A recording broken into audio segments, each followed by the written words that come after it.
first and foremost, I think it's probably been the format that I reckon I struggled at early in my career. I think sort of the last 18 to 24 months I've really worked hard on trying to construct my innings and build an innings, and not play too many big shots early on in my innings. But if the ball's there still, I'm still going to go after it. But I think that's just what I put it down to, actually trying to construct an innings and sort of relay that test match attitude into the one days, because you do get a few more balls in your area in one day stuff where you can actually play through the line.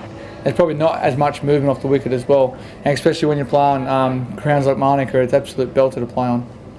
Yeah, look, I thought they were going to probably bowl with the overcast conditions. I think their best attribute is probably swinging the ball with a new rock, and I think they tried to make the most of that.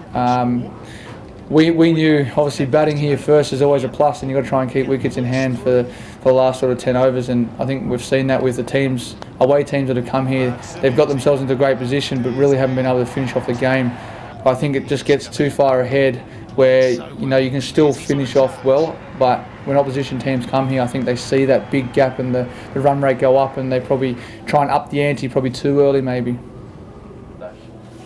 Yeah, well, I'm fortunate enough to face them all in the net, so yeah, they're all bowling quite fast. I think for Paddy, it's just great to see him out in the park again.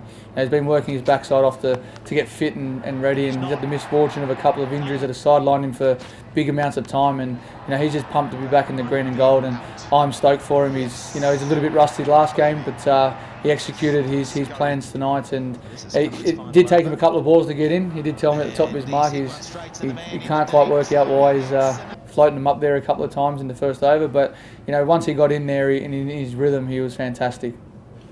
I laughed because he laughed at me when we were hitting Adelaide, so I was getting it back. You don't really say anything. Your first thought is you want to check your box, and it's always our first reaction not to, because you just don't want it to be squeezed on that testicle. Good.